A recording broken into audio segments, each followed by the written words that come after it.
Então, se eu tiver outra partícula, e eu não falei nada sobre a massa ser igual, ser diferente, tá certo? Se eu tiver outra partícula, eu tenho que pensar que essa outra partícula tem a massa dela, que eu não sei se é igual à massa da partícula anterior. Não tinha nenhuma indicação de que isso tivesse que acontecer. Então eu tenho que falar, olha, isso aqui é um delta mais C que está associado com a massa MC, a massa da outra partícula. Tá certo? Agora, isso aqui eu quero que seja nulo para separações tipo espaço. Então eu vou dizer que no x menos y ao quadrado for menor que zero, eu quero que isso aqui seja zero.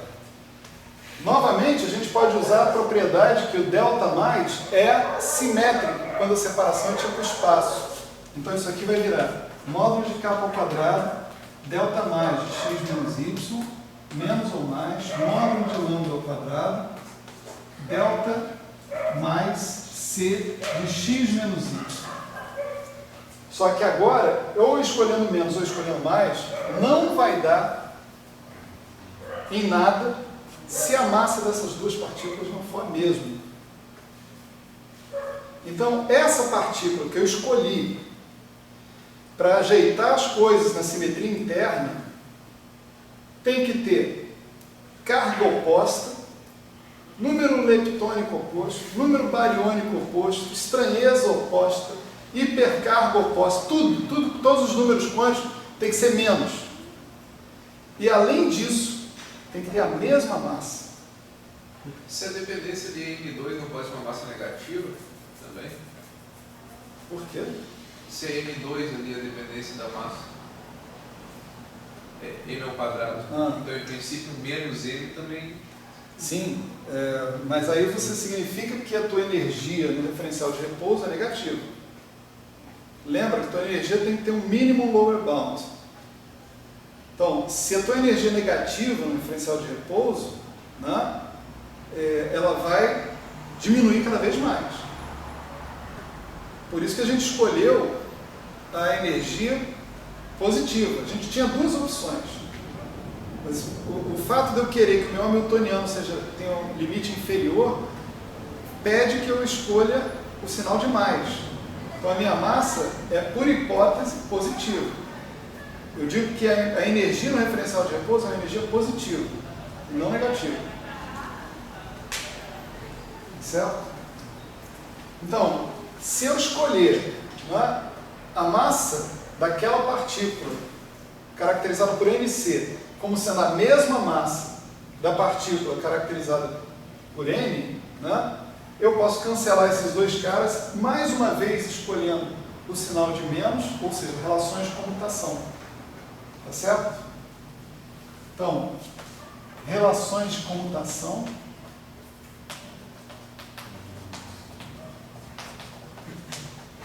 Mesma massa. Isso aqui significa pósio. Carga oposta. Isso daqui, essas duas coisas, significam o que a gente chama de antipartícula. Então, a condição de microcausalidade implica simultaneamente que eu preciso ter bósons numa representação para o campo escalar e que eu preciso ter antipartículas associadas, e é preciso que existam. Olha só, tem que existir na natureza. Se essa antipartícula aí não existir, não tem operador de criação e aniquilação associado com ela. Então isso aí é uma previsão, tá certo?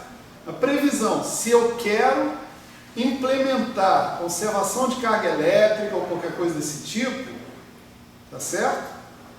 É preciso que exista uma partícula de carga oposta a cada partícula que eu identificar na natureza. E não só a carga, todos os outros números quânticos opostos. Todos os outros números quânticos aditivos, pelo menos. Quem fala isso? Uma mistura da condição de microcausalidade com a condição de que eu tenha simetrias internas sobre o meu sistema. Tá certo? Então, antipartículas são previsões. Ou elas existem, ou nós estamos ferrados. Nós temos que fazer uma outra mágica para conseguir explicar a conservação da carga elétrica. Dá para perceber o buraco que vocês estão metidos? Então, o resultado final, ó, né? Esse cara aqui, esse campo φ de x agora, não é mais um campo hermitiano. Porque esse cara aqui, quando eu tomar o dagger dele, ele não vai nesse, ele vai no A, em outro cara. Não é mais um campo hermitiano. Se esse cara tiver que dizer respeito a um sistema carregado, partículas carregadas, carga elétrica, ele não pode ser hermitiano. Não pode ser hermitiano, portanto, não será um observável físico. Observáveis físicos são operadores hermitianos. Então, esse campo aqui, nem em sonhos, ele é um observável físico. Certo? É assim que eu espero que os campos apareçam, como entidades convenientes para estar associadas às partículas. Mas eles não são observáveis físicos. Foi um acidente que o campo elétrico e o campo magnético lá atrás, em 1929, né, tenham sido usados pelo Bohr e Rosenfeld, com essa finalidade. Um feliz acidente, que batizou a condição de microcausalidade e evitou que a gente falasse um nome grande, condição de manutenção da covariância do operador S. Né? A gente chama condição de microcausalidade que está melhor, né? É mais curto.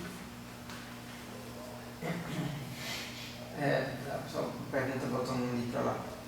Antes, quando a gente definiu o φ como a soma, sem colocar o conjugado, né? Quando fazia o comutador de Q com esse φ, dava aquele problema de não estar proporcional ao φ. Aí, por que isso seria um problema? Já que agora a gente já viu que definindo com esse φ de carga, tá, fez as contas para... Eu só resolvi esse problema definindo o φ com o φ de carga, o φ com a partícula, com a antipartícula. Eu resolvi esse problema botando a antipartícula. Mas por que isso é um problema? Porque aí eu não tenho relações de comutação simples. Por exemplo, Q com φ d'H φ. O que vai dar isso se o comutador de Q com φ d'H não for proporcional a φ d'H? Ou o comutador de Q com φ não for proporcional a φ? Vai dar uma confusão. Tenta, experimenta. Agora, se o comutador de Q com φ for proporcional a φ d'H, for proporcional a φ, dá uma coisa limpa. Mais ainda, se eu encarar o comutador como uma espécie de produto, ele é um produto dentro de uma álgebra, né? Isso daí é uma equação de autovalores. Eu estou dizendo que o meu campo é uma espécie de autoestado de carga. Entende? Ela tem inclusive um significado geométrico interessante. Isso é um problema porque eu quero construir um H que comute com o Q. Eu preciso de alguém que tenha relações de comutação simples para conseguir produzir um H, montar a partir desse cara um H que vai comutar com o Q. Se eu não tiver... É o mesmo problema de 3 aulas atrás. Eu tinha A e a d'H, eu podia pegar o A e a d'H e sair construindo o H. Boa sorte para quem quiser fazer isso. Boa sorte. Porque eu tenho que cumprir uma série de requisitos. Eu tenho que cumprir um requisito que é: esse cara tem que ser um escalar, esse cara tem que satisfazer a propriedade de decomposição em cluster, esse cara tem que satisfazer o diabo a 4. Né? Simplesmente a informação de que o H tem que ser montado a partir de A e a d'H não é o suficiente. Aí a gente foi procurar o campo por quê? Para ter uma maneira simples de construir o H. Conseguimos. Agora nós estamos da mesma forma. Nós estamos montando esse campo para ter uma maneira simples de construir a condição de microcausalidade, para construir a condição de que o H comute com o Q, com o gerador de uma simetria interna. É a mesma coisa. A gente está procurando a maneira mais simples de produzir uma teoria onde todas as condições que a gente viu até agora no curso sejam satisfeitas. Então, escolher esse φ de C é para que o Q comute com H. Escolher o φC é para que o φ tenha relações de comutação simples com Q e, ao construir o H como função de φ e φ d'H construídos desse jeito, eu possa montar o H de maneira conveniente que o Q comute com H. O problema final que eu quero resolver é esse problema aqui. A pergunta é: Eu tenho uma estratégia para fazer isso. se isso acontecer, eu usar esse φ de C, como aqui dali acontece, naturalmente isso aqui vai acontecer sempre. Isso aqui eu posso, sempre não. Sempre que Se eu não construir o H direito, não vai acontecer. Mas eu posso construir, por exemplo, se eu construir o H com potência de φ d'H φ, certamente vai funcionar. E eu posso ter várias partículas escalares. Quem falou que eu preciso ter uma só partícula escalar? Posso ter várias partículas escalares. Então eu posso ter um campo φ1 para uma partícula, outro campo φ2 para outra. A partícula 1 pode ter carga Q1, a partícula 2 pode ter carga Q2. A condição que eu tenho que ter é que eu vou construir o meu hamiltoniano com um produto de campos tal que a soma das cargas pela comutação com H dá zero, com Q dá zero. Se eu fizer isso, o meu H vai comutar com o Q. É fácil pensar como é que eu vou montar isso. Tá certo? Bom, falta pouco, hein?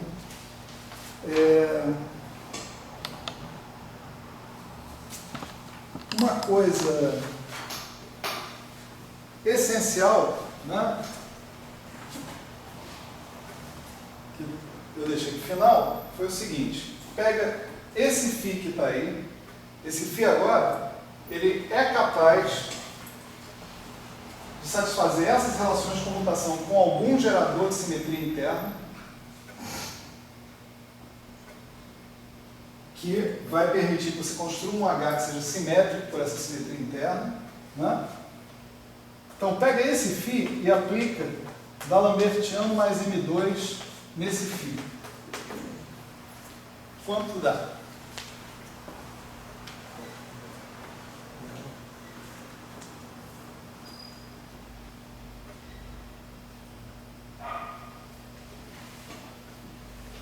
Fala, Alexandre.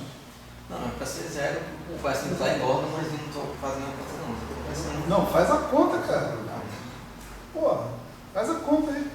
Não consigo ver tão rápido assim, não tem que escrever aqui. Rápido.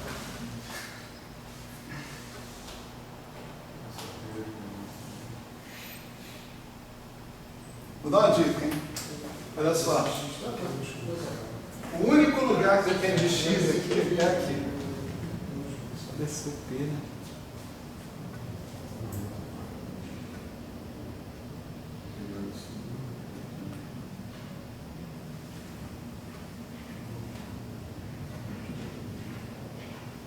Falei, fala Alexandre, mas não estou falando só com ele, não. Quem quiser arriscar, pode arriscar aí. Porque eu gosto de sacanear ele. Não, é zero, né? Não pode chutar. Zero. Também. O cara sumiu metade do curso, parece que a última hora Já chega acertando, né? É foda. Dá zero, agora eu quero saber por que dá zero. Bota aí. Tem GTD. Por causa disso, gente, olha, se aplicar D'Alembertiano mais M2 em exponencial de Px, o que dá isso? Isso dá menos P2 mais M2 exponencial de Px, concorda? Pmi. Só que esse P satisfaz a relação de Einstein, P2 igual a M2, então isso aqui dá zero. E aí Px é uma solução da equação de Klein-Corbin. Não falei, pô. Você falou, é zero. É uma solução da equação de Klein-Corbin, então por isso que dá zero. Né? Então isso aqui dá 0.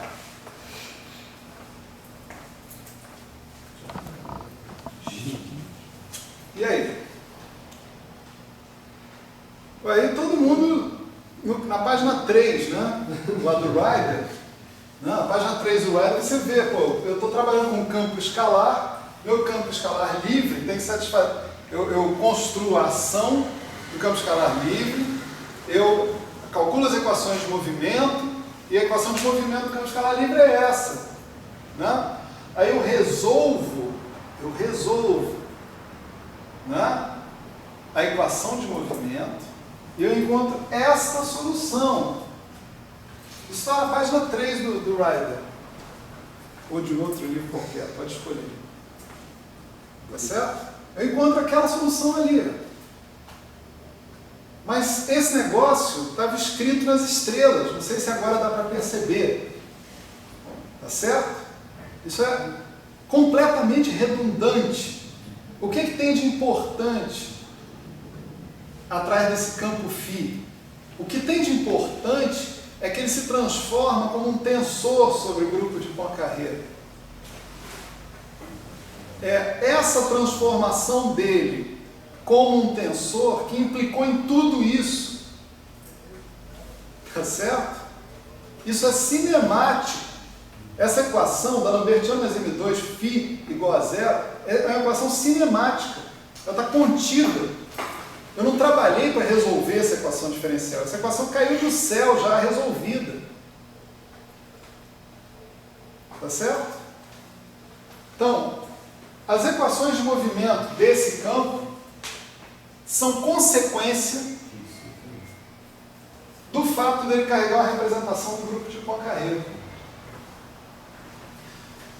Várias coisas vão acontecer para todos os campos que a gente vê. Tá?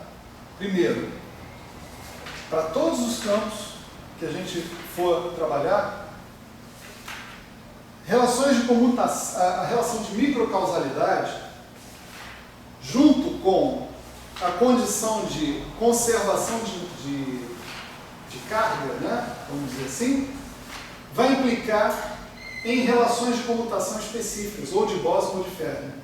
Em particular, spin inteiro vai implicar em relações de comutação bosônicas, spin semi-inteiro em relações de comutação fermiônicas. Isso vai continuar acontecendo. A exigência de que apareçam antipartículas vai continuar acontecendo. Como função da condição de microcausalidade, essas antipartículas vão ter que ter a mesma massa. Como função da condição de invariância do Hamiltoniano para a simetria interna, essas partículas vão ter que ter carga oposta. Se você encontrar uma antipartícula que não tem a mesma massa, não tem a carga oposta, ela não é antipartícula. Certo? Ou se você pegar uma teoria que preveja que a antipartícula não tem a mesma massa, ela está violando coisas muito, muito pesadas. Por que o Dirac pensava que a antipartícula do elétron era o próton nessa época? Não tinha... Eu vou repetir, eu vou responder você com uma fala do Brizola. Você tem que contar uma história, naturalmente. Né? O Brizola estava num debate para presidente na primeira eleição depois de 1989. E o jornalista, ele estava falando mal do Lula pra cacete. Dizendo, Lula é isso, Lula é aquilo, era um despreparado, aí, um despreparado, não sei o quê. Aí o jornalista virou para ele e falou, governador, né? Em 89, o senhor subiu no palanque do Lula, o senhor fez campanha para o Lula, disse que o Lula era grande candidato a presidente do Brasil, etc. e tal. E agora, por que de repente o Lula é esse despreparado todo, não serve para governar o Brasil, etc. Por que acontece isso? Todo mundo pensou, o Brizola se fudeu, né? Acabou, né? Já era. Eu não imaginava como sair de uma dessa. Aí o Brizola vira e fala assim, meu caro, eu esqueci o nome do jornalista, o cara da Band lá, o cara de cavanhaque, esqueci o nome. Meu caro fulano e tal, eu errei. Tu erraste! Todos nós erramos! Não é a mesma coisa Alexandre. Dirac errou. Errou. Violentamente. Errou tão violentamente que eu acho que o primeiro paper que ele publicou sobre o negócio de antipartícula associava o próton como antipartícula do elétron. Imediatamente teve uma reação. As pessoas falaram, se a tua teoria tem que fazer algum sentido, não pode ser o próton. Tem que ser uma partícula com a mesma massa do elétron. As pessoas tiravam isso da equação de Dirac. É o Mitre que você está pensando, right? Mas o Dirac não enxergou isso num primeiro momento. Num segundo momento, imediatamente ele reconheceu. Eu errei. Não, tá tudo bem. Desculpa, foi mal. Não? Já inventar antipartícula já é bastante. O cara dá prever que tem a mesma massa, né? Não, o trabalho de Dirac é monumental, mas ele errou. Mas... Eu errei. Acho que ele falou isso não. O Elael comentou numa das aulas aí que eu assisti, ele comentou que ele na verdade, para salvar a teoria dele, ele, no íntimo dele ele sabia que era a mesma massa. Mas ele argumentou que era o próton como se fosse uma partícula de carga oposta e a massa maior do próton seria um estado excitado. Sei, mas o problema dele, o problema do Dirac, é que essa não era uma época de 300 mil partículas. Nessa época você tinha elétron, próton, acho que nem o nêutron já tinha, né? 33, o nêutron é de 33, não é isso? O nêutron acho que 32. Talvez o fóton, né? Você tinha 4 partículas no mundo, cara. Você botar mais uma partícula no mundo é um negócio muito exótico. Ainda mais com o conceito de mar de elétron, não sei o quê. Ele já tinha muita coisa para brigar. Eu acho que ele resolveu botar o próton para aliviar, mas é um erro crasso. Se tratando da equação de Dirac, é um erro crasso. Não vem aliviar o lado do cara do velho, não, que o velho se ferrou. Ela não gosta dessa parte, não. Eu acertei. Você acertou. Enfim, a programação, né, a partir de agora, né? Acho que isso aí pode filmar, porque quem estiver assistindo fica sabendo o que vai acontecer, né? A programação a partir de agora é continuar esse negócio em agosto, tá certo? A gente está combinando de voltar no início de agosto.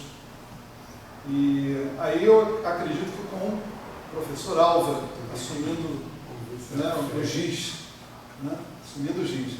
Então, a programação daqui para o final vai ser campo vetorial massivo, é a próxima representação do grupo de Lorentz que nós vamos considerar. Depois o campo de Dirac, depois o campo vetorial sem massa, tá certo? Cada uma delas vai trazer uma novidade, bela novidade, né? Quer dizer, as linhas gerais do que vai acontecer estão delineadas aqui, mas você tem especificidade para cada uma dessas representações que vão acontecer. Então, vocês podem esperar, a equação de Dirac vai aparecer ali, tá certo? A equação de Dirac, por exemplo, vai aparecer ali, como uma condição cinemática também. Uma condição que é função da representação que a gente colocou lá. E outras equações vão aparecer por aí, né? Campo vetorial sem massa, e finalmente aí nós vamos fazer uma transição, né, para a fórmula de redução. Tem algumas coisas para fazer. A gente vai fazer uma transição para a fórmula de redução e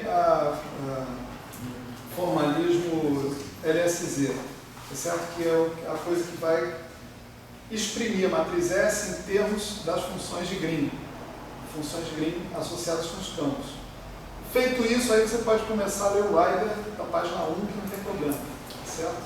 Aí você já sabe tudo que você está fazendo, né? Vai ler rápido, não tem problema, tá certo?